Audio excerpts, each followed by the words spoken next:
The most obvious and the biggest one is Arbitrum. So in today's show, I want to be going over the exact steps on how you can potentially get an Arbitrum airdrop. We know that their token, Arbi or Arb, is going to be launching soon. So I want to cover some of the steps if you guys aren't already involved. I see some people in the comments saying it's too late for Arbitrum, and maybe it's too late for that initial snapshot that they may have taken back in June.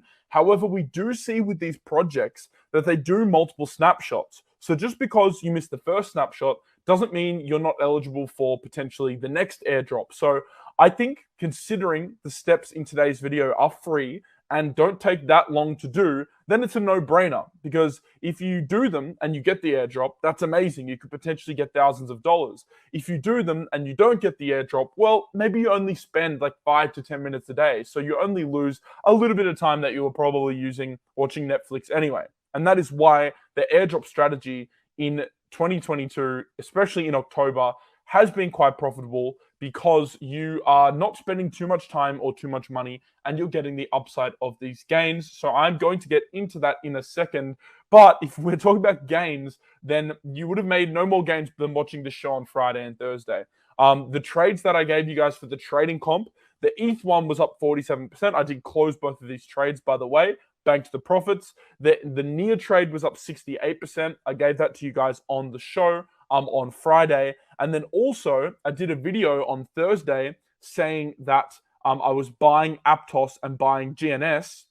So here's the full step-by-step guide. I'm going to run you through the steps right now on how to receive an Arbitrum airdrop if you haven't qualified already. Now, for those that were doing this in June and July, and you've done a lot of these steps already, well, I think you're in a very good spot for potentially capturing that first snapshot. So congratulations.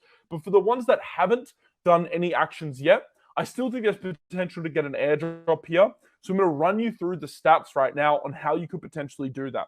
The first step is by using the Arbitrum bridge. So if you click on, by the way, I'm going to pin this thread. So anyone that does want to look at the thread after watching the video, they can look at that on my Twitter. There's a link in the description to my Twitter, so it'll be at the top now.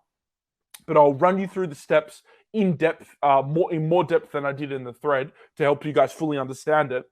The first thing is using the bridge. So if you click on bridge.arbitrum.io, this is going to take you to the Arbitrum bridge. What you want to do is you want to bridge across from Ethereum to Arbitrum and other EVM chains. So you could take $10 and you could bridge across from Ethereum to Arbitrum, Arbitrum back to Ethereum, Ethereum back to Arbitrum. Just do a couple transactions. It might cost you, $3 or $4 in gas fees, but the gas fees are pretty low considering this might be a prerequisite. So that's the first thing I'd do. I'd start bridging across and using the main Arbitrum bridge and getting active on that. The second thing that I would start doing is I would go to DeFi Llama. I would click on chains. I would scroll down. I'd click on Arbitrum. And I'd look at some of the top dApps that are only listed on Arbitrum. We can see the chains here has the logo when it's just on Arbitrum. If it has multiple logos, that means it has multiple deployments. I would focus on the Arbitrum focus applications first. GMX, Radiant, Dopex, and Vesta are 4 of them that I've identified. There are more that you can pick as well. Just look through the ones you like. Those are the 4 that I like. And those chains, you should go onto them and interact with them. So a few examples of what an interaction may look like. On GMX, you may want to open a trade. Have a good one. Peace out.